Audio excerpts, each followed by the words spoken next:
Welcome to Sound Bites, hosted by registered dietitian nutritionist Melissa Joy Dobbins.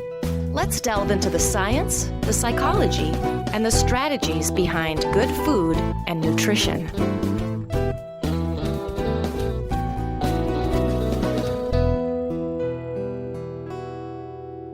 Hello, and welcome to the Sound Bites podcast.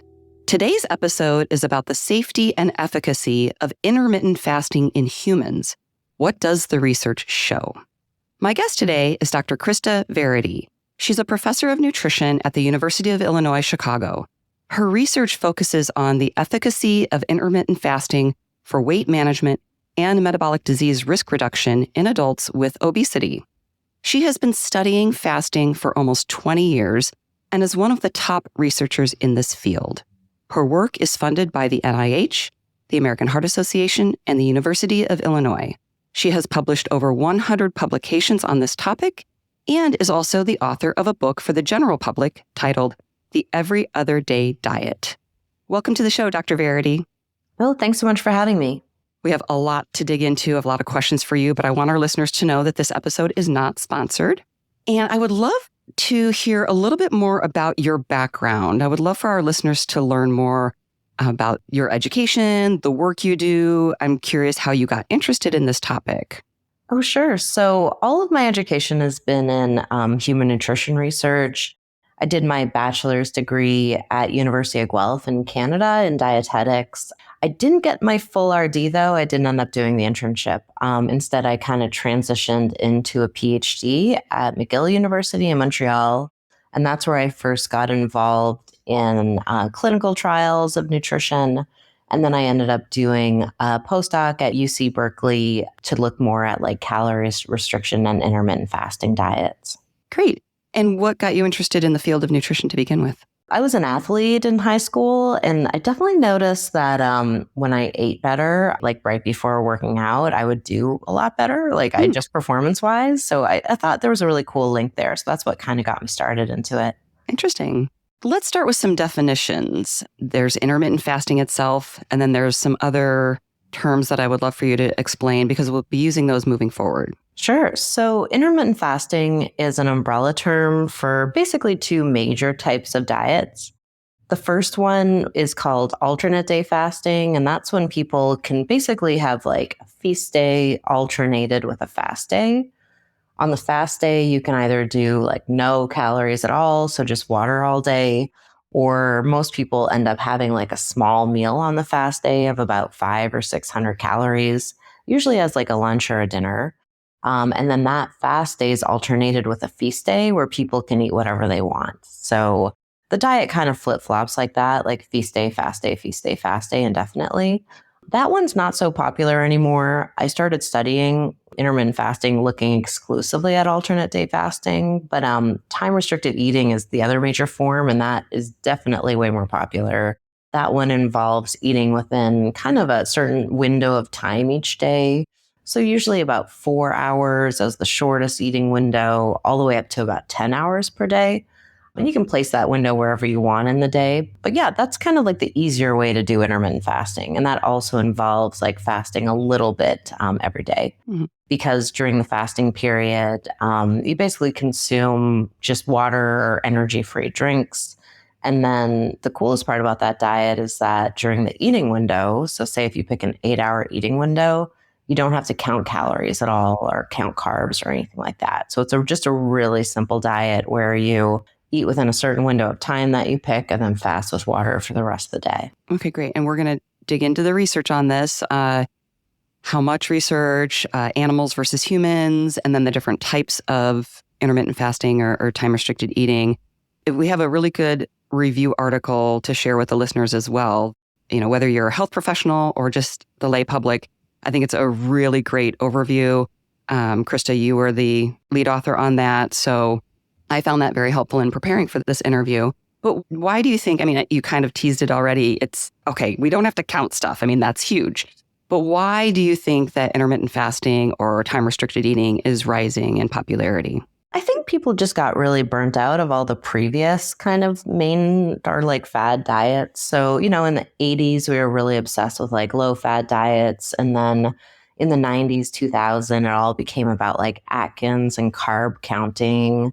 And then, calorie restriction where we're counting calories has always been like pretty big. So all the previous diets really focused on heavily monitoring, macros and energy. And I think people are just sick of it. So with time restricted eating, you really just have to, you start eating, let's say at 12 p.m., don't count calories, do whatever you want until 8 p.m., try to focus on healthy foods, but you don't have to monitor anything specifically.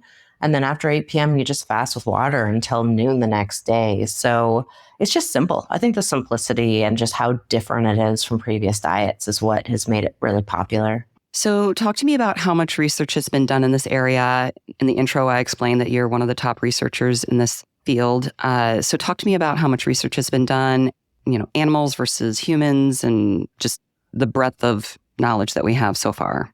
Oh, sure. So we started looking at intermittent fasting in humans maybe about 15 years ago, but there was very few studies in humans up until about 5 years ago. And then it kind of like exploded on the scene.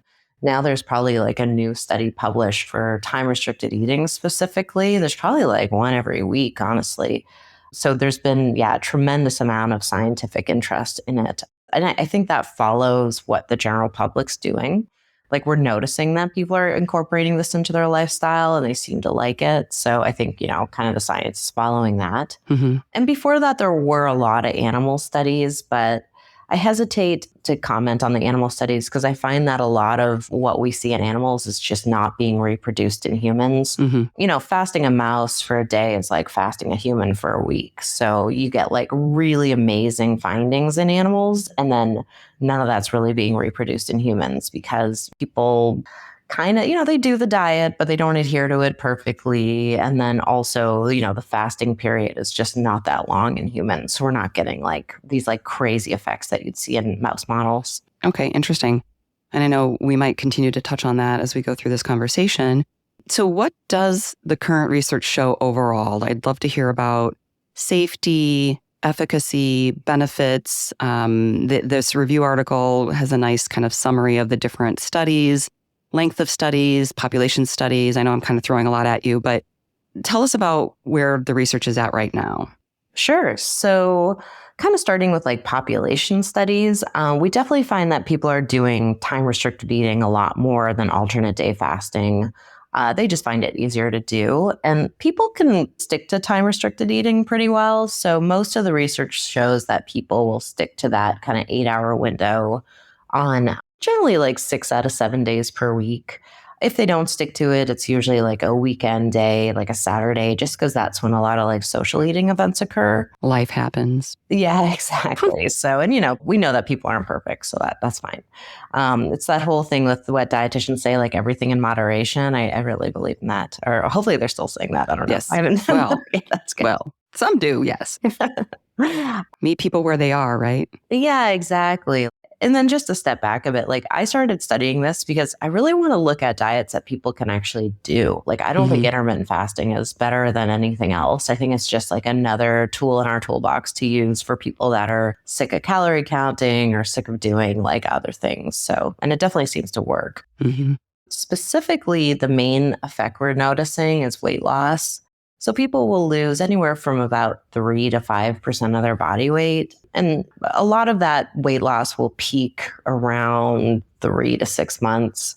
With any dietary intervention, people can do it for about 3 to 6 months really well. And then after that, they kind of enter more of a weight maintenance phase. We also notice some cardiometabolic benefits. So blood pressure has been shown to go down by about 5 or 10 points, primarily systolic blood pressure. Plasma lipids don't really get affected. So, there has been the occasional study that shows that LDL cholesterol and triglycerides go down. But in general, we're not really seeing much of an effect there. And I think it's just because a lot of people, like we study people with obesity, and a lot of these people are, if they do have high cholesterol, they're already on medications for that. So most of the people that enroll in these studies already have normal cholesterol levels. So it's really hard to see changes in cholesterol if somebody's already in the healthy range. Mm-hmm. The other part, other than just weight loss, the main benefit is really in glycemic control. So we're noticing that intermittent fasting helps reduce fasting insulin levels, and then it also reduces insulin resistance in people that have obesity and then prediabetes. And then I think you'll probably get asked me a question about the type 2 diabetes study we did. I can talk about that population group in a second. Yes, absolutely. But just to summarize, like weight loss for sure, maybe a bit of blood pressure lowering, and definitely improvements in blood sugar regulation. Okay, great. And safety considerations, anything to point out there? Yeah. So a couple of the major questions I get are, does it cause eating disorders if you're intermittent fasting, which is a very valid concern. And we've shown in our studies, well, first of all, we exclude people that have a history of eating disorders. I don't think that fasting is really good for that population group. But in people that do not have a history of eating disorders, it doesn't increase eating disorder behaviors. We measure this using questionnaires. So that's one safety issue. In general, in terms of like adverse events, the main thing that people report are headaches, and that's usually just in the first week or so of the diet. And that usually occurs because of dehydration. So they're dehydration-induced headaches. And so when people drink enough water or just up their water intake during the eating period and fasting period, those headaches tend to go away. And then I think another kind of misconception is that fasting will like tank someone's metabolism. And by this, I think they're talking about like resting metabolic rate. So just to point out that whenever somebody loses weight, I know it's a lot of dietitians and health professionals listening to this. So your resting metabolic rate is very strongly determined by how much muscle mass you have. And then whenever somebody loses weight, most of it is fat mass. So about 75% typically. But then about 25% will be lean mass of that total weight loss. And then when that lean mass goes down, that kind of lowers resting metabolic rate a little bit too. So about 100 calories or so per day. But that happens because of the weight loss and not the fasting per se. We see the same thing in like just daily calorie restriction studies as well. So it doesn't mess with your metabolism or, change that any more than a typical weight loss diet would. Okay. In all of your research that you've been doing, talk to me about the length of the studies and maybe some of the goals or limitations with that, working with real people, randomized control trials. Yeah, that's right. We're probably always running like 2 or 3 randomized control trials. We've run studies that are as short as like 2 months, but now we're really focusing on longer term studies, so 6 months or 12 months, because those are the studies that help make like medical decisions, and those can help, change clinical guidelines. So potentially intermittent fasting can be incorporated into guidelines more so than they are now. But yeah, that's the main thing we do. So I run exclusively human studies, just to clarify that. Okay.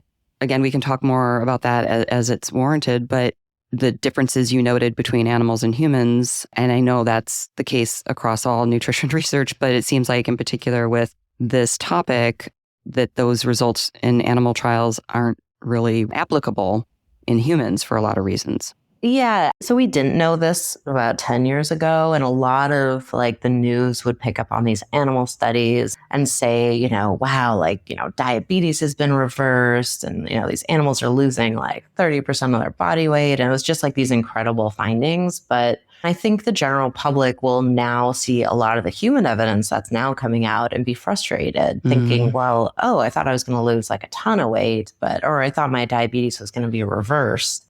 Whereas now that we actually have like human data, we find that sure, it is working, but it's not like as an amazing of an effect. So we're not reversing type 2 diabetes. We're lowering A1C and lowering medication use, but we're definitely not seeing anything that we would in the animal models. And like, just to get into this in a bit more detail. So a mouse will achieve like full-blown ketosis in 24 hours, whereas in humans that can take like anywhere from 3 to 8 days.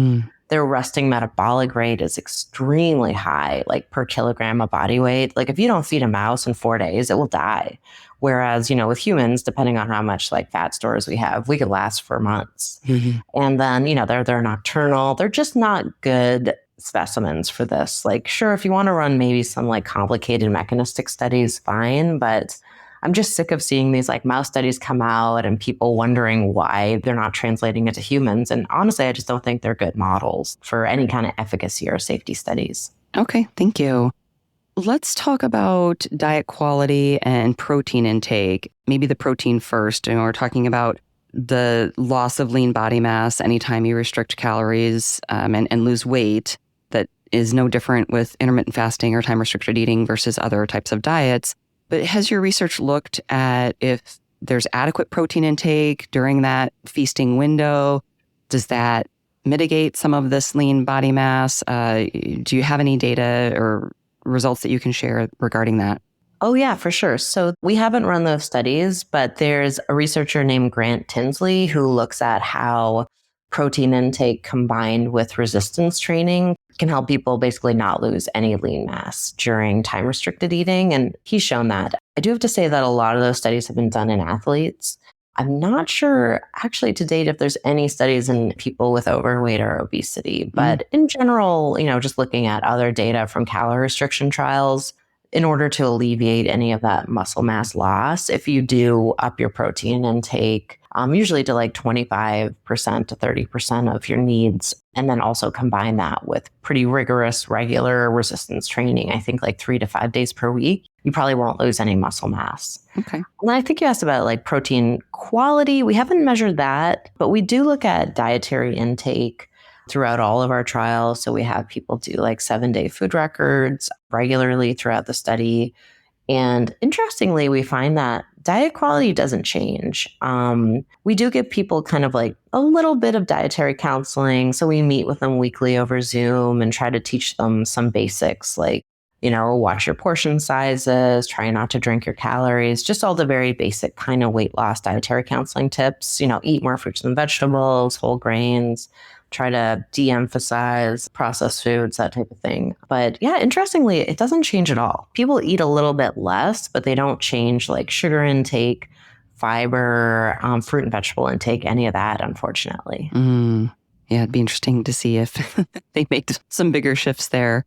So they're just eating kind of the same types of foods, just less because of that shorter window. Exactly. Yeah. So we were hoping with the dietary counseling. So we do have registered dietitians, meet with them. And we've run like thousands of people through trials. I think it's just really hard for people to change what they're eating, because that really it also like factors into like what your family's eating and what's in your pantries at home type of thing. So we are getting people to eat less, but the food quality, it's not great at baseline and it doesn't tend to improve. Okay. Is there anything else that you wanted to say regarding just diet quality in general with the research studies that you've done? Yeah, we also look at like beverage intake. So I was a little worried that people would start drinking like a lot more caffeinated beverages during the fasting window just to like boost energy levels. And we're a bit worried about that affecting like sleep and all that. But interesting, yeah, they don't up their caffeine intake. There's no changes in alcohol intake. So yeah, it doesn't affect beverages either. Interesting. Regarding the different types, in the review article, it seemed to me that the alternate day fasting was more effective than just the time-restricted eating. Can you speak to that? Yeah, so alternate day fasting does result in kind of more rapid weight loss. It is a more intense form of intermittent fasting because you're only having that like 500 calories every other day. So typically we see about twice the amount of weight loss with alternate day fasting as we do with time-restricted eating. But the problem is people don't stick to alternate day fasting that well, like for that long, because it's just so hard to do, like 500 calories every other day. You really got to like alter your social schedule for that and your work schedule to kind of accommodate that. Whereas time restricted eating, the weight comes off slower, but people like it better. One thing I forgot to mention is that the whole reason that time-restricted eating works is because when people confine their eating window to 8 hours, they end up naturally cutting out about 300 to 500 calories per day, as shown in like a bunch of different studies at this point. So you kind of get this like unintentional calorie restriction that comes from just watching the clock and reducing your eating window a bit. Research has shown that we typically eat in like a 12 to 14 hour window. So essentially we're just cutting out like 6 hours of eating, which results in natural calorie restriction. Okay. So in your screening process, do you ask people about their habits and screen people out who perhaps maybe they're eating more than the 8 hour window, but they're not eating a lot of extra calories at night or they don't have a big breakfast. Is there anything that you screen out regarding that?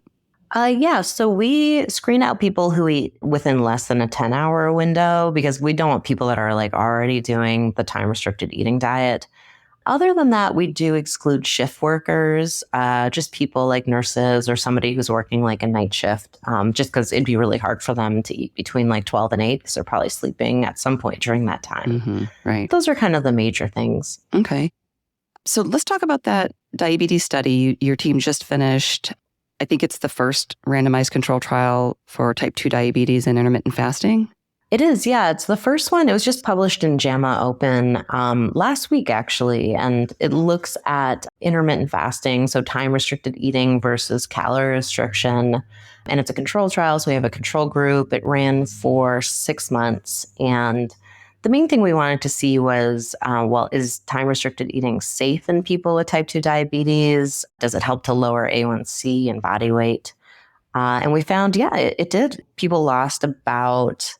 How much was it? It was about 10 pounds over 6 months in the intermittent fasting group, and then about 6 pounds in the calorie restriction group. So it was one of our first trials to show that fasting actually produced greater weight loss than standard care, which I found really interesting. Mm-hmm. And then we kind of looked at our questionnaire data and found that the reason that they kind of stuck to time-restricted eating better than calorie restriction was just because they were so sick of being advised to do calorie restriction. I guess it's just like the main thing in the ADA guidelines, American Diabetes Guidelines, just like, oh, you need to lower your calorie intake, so might as well start counting calories. And a lot of people had kind of failed previously with that. And we're really excited to try like a new regimen that didn't require like careful monitoring of calories. So yeah, they lost a little bit more weight. Their A1C went down by almost a full point over 6 months, which was pretty exciting. And then some of the individuals were able to lower medication use as well. So we're hoping to do like a full-blown like 12-month study with a bigger population to see if some people can even reverse type 2 diabetes over a longer period of time with time-restricted eating.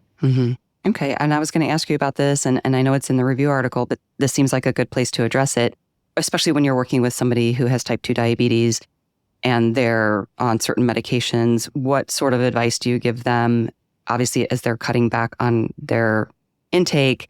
Maybe they're getting less carbs. They might potentially have a low blood sugar reaction. What kind of advice do you give them? So first and foremost, we tell them to contact their endocrinologist. Depending on what meds they're on, they're definitely going to have to probably, if they're on insulin and sulfonylureas, which are two things that can pretty greatly lead to hypoglycemia, those will need to be altered. So just to point out and be super clear about this, with intermittent fasting and type 2 diabetes, it's not something that someone can just like read on the internet and start. You really have to work with your doctor for this because medications will need to be altered. But when you do work with your doctor, we actually saw no serious adverse effects. We had people wear continuous glucose monitors so we could monitor like hyperglycemia and hypoglycemia. And we didn't see that the rates of hypoglycemia were any different than in controls. So yeah, we didn't see, major issues with glycemic regulation, which is great. Okay. Just in general with this research, are there limitations that, obviously with most research, there's some limitations and I always like addressing those. Is there anything you wanted to share with us? Well, it is research in humans. So I think the main limitation is that we don't actually know what people are doing. We kind of we meet with them again, like once a week, we touch base with them and we get their weights, which we measure using like a standardized scale that, we've given them. And it's kind of like a Wi-Fi scale where we can get like an accurate weight. But other than that, who knows what people are doing? I feel like a lot of times people will kind of just tell us what we want to hear. And then the main way to kind of know if they're doing something is really by like monitoring their weight and their intake with food records and stuff like that. So yeah, that's just a par for the course, basically. Nutrition research in general, it's hard to connect those dots sometimes because you don't know exactly what they're doing. Exactly. Because they're people. Any indications from the research, and maybe we'll see more on this as longer term studies are being done, but as far as like the maintenance phase, keeping the weight off, we briefly addressed the lean body mass. Do you measure body composition? We do, yeah. We measure it using DEXA in all of our trials. So that's MRI is like the best way to measure it, but DEXA is like kind of the second best, and it's a little faster and easier. Okay. And are you seeing anything with regard to the maintenance, keeping the weight off? Yeah, so we finished like a long-term 12-month study just this past summer that was published in Annals of Internal Medicine. And that one compared time-restricted eating to calorie restriction in a control group. And it was 12 months, but it was separated into a 6-month weight loss phase followed by a 6-month weight maintenance phase.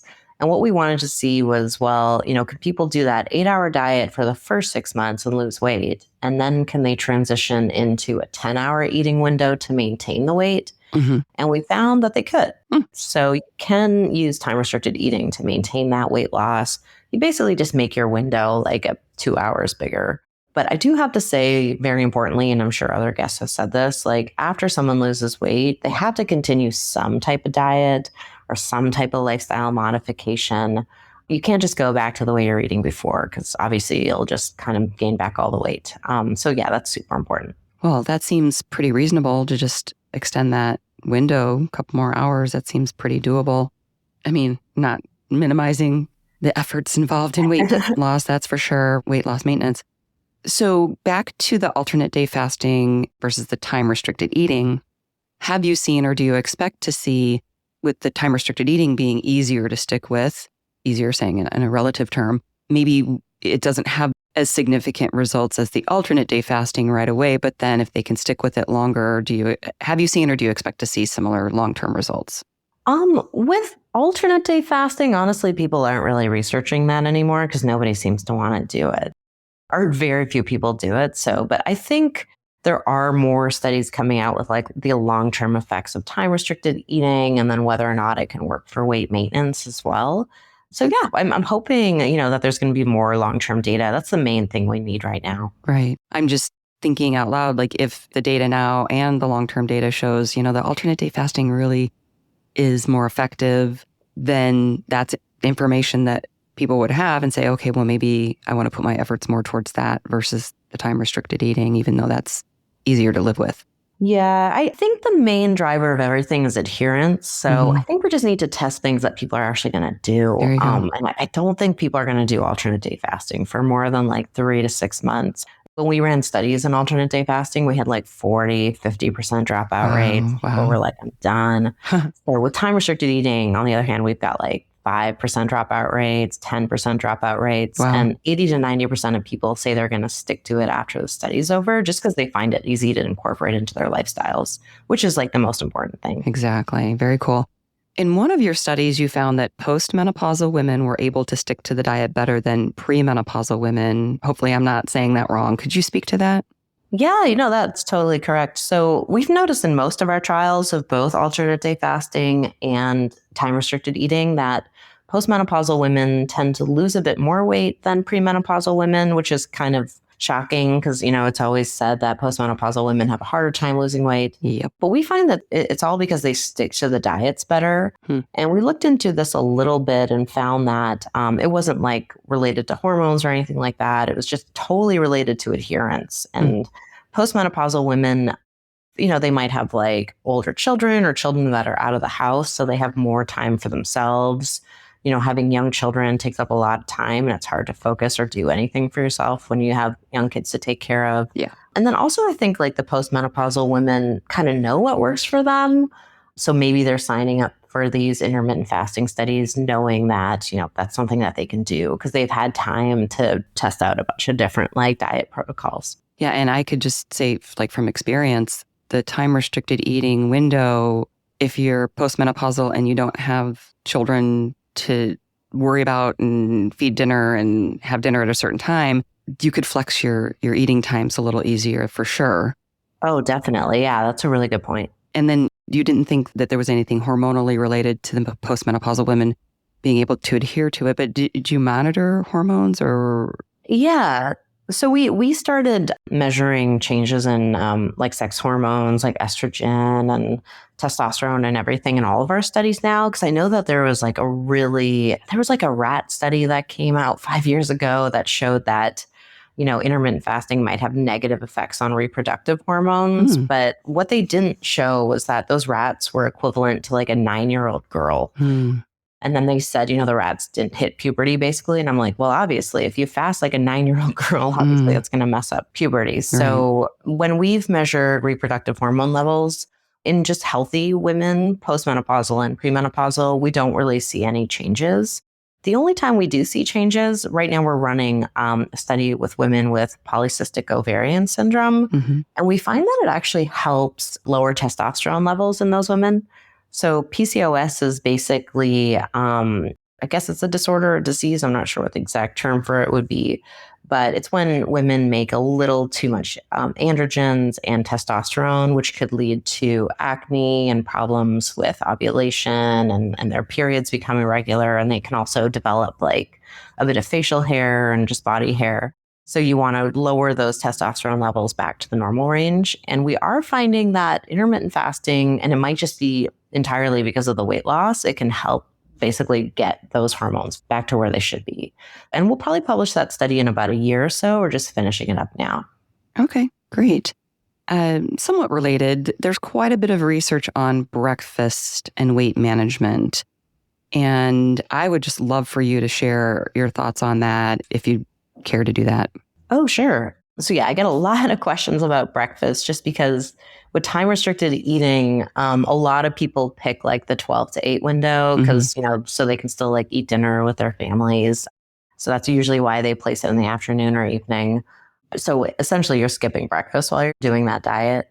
So breakfast skipping does not result in weight gain. I know that there's a lot out there, or maybe just on social media saying that. But if you look at like the studies and meta-analyses in this area, there's a really good one if somebody wants to read it. It's in British Medical Journal, BMJ. I think it was published like 2 years ago. It's a meta-analysis that just looks at all the data out there. And it shows that if people skip breakfast, they don't gain weight. It has no effect on body weight.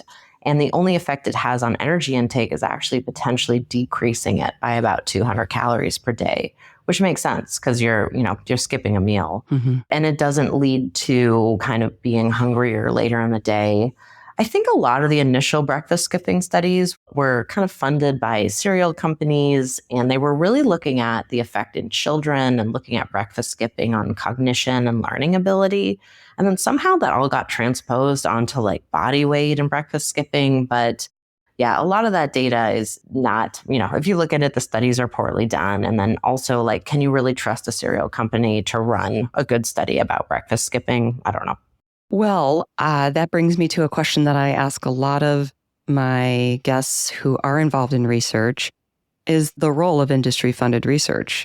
You've kind of already mentioned it a little bit, but as a researcher yourself, I mean, not all studies can be funded by the NIH. So what are your thoughts on the role of industry-funded research? I think you definitely need to, like, whenever I read a study or a paper, the first thing I do is I look at like the funding line. So who funded it? So like NIH or like the American Heart Association, like that type of stuff. But yeah, I do get a little weary when it's funded by industry.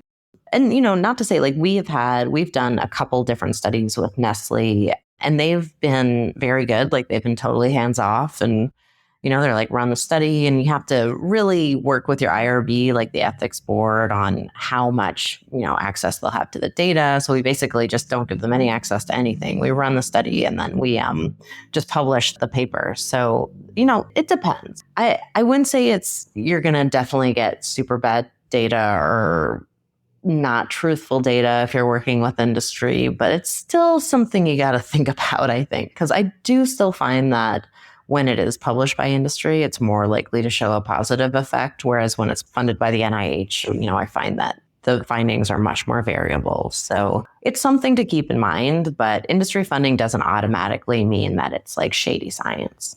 Okay. And a follow-up to that is, what are your thoughts on the research that just doesn't get published? Because that, I think, is an area that there's a lot of room for improvement, is, whether it showed positive, negative, neutral results is just if it was researched, is getting it published or available in some capacity. Yeah, so that's changed a lot over the past 20 years. I did my PhD about 20 years ago now. And I'd say back then it was so hard to get anything published unless you showed a result, like usually a positive result, it would just get rejected. Mm-hmm. But now that's really changed. Like we published our first kind of big study of alternate day fasting in JAMA, so Journal of American Medical Association. And we didn't prove our hypothesis at all. We thought that people would be able to stick to alternate day fasting better than calorie restriction because, it's just easier to do and you get like a day off of dieting every other day. So that was our hypothesis. And we were totally wrong. People hated the diet and dropped out. But then, JAMA still published it. Yeah. So it was like a null finding or a negative finding. And I do find with diet studies, a lot more kind of like null effect or negative findings are being published now. I think that's really valuable information. Oh, absolutely. Because the other thing is like, if you don't know, it doesn't work. Like if you ran a study and something doesn't work and then it's not published, then someone else is going to run it again and like waste their money and their time on it. Mm-hmm. So it's super important to publish all findings. Mm-hmm. Great. What have you seen in the literature about fasting mimicking diets or like fasting with food?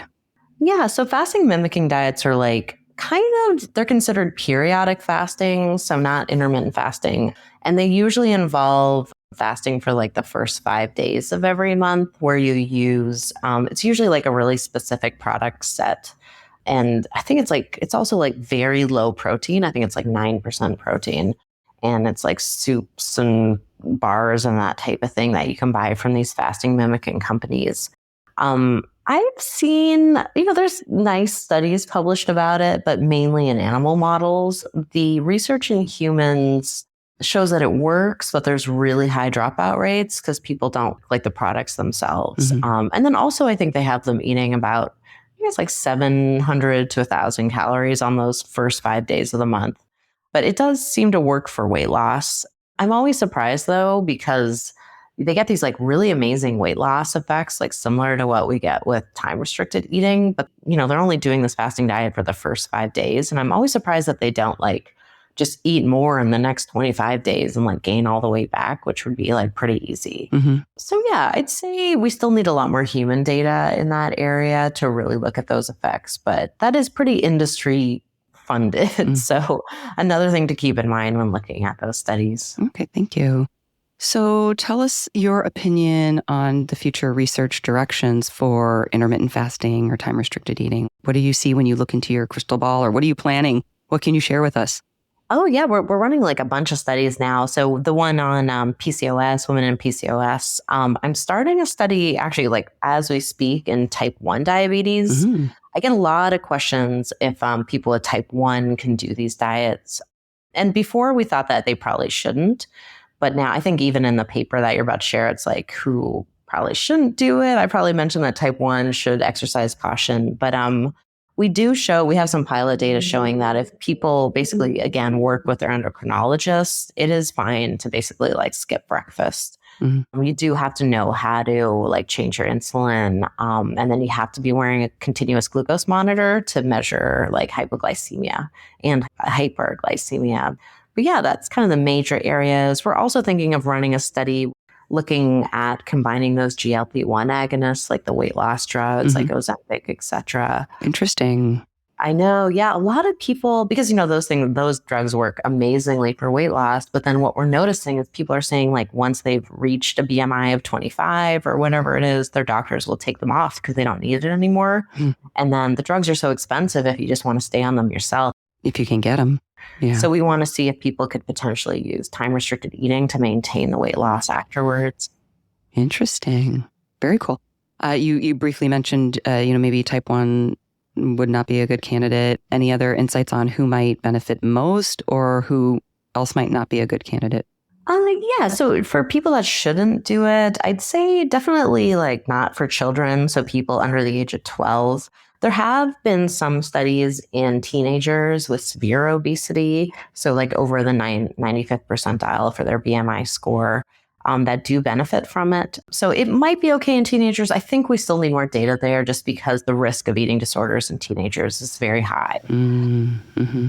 But I'd say also women who are pregnant, lactating should probably not be doing these diets just because we have no safety data. Mm-hmm. And then also kind of older individuals, like people particularly over the age of 70, 75, We just don't have any data on what happens to muscle mass loss, and older people are at risk of sarcopenia. So, we need some studies before we can advise people to do it that are, over 75.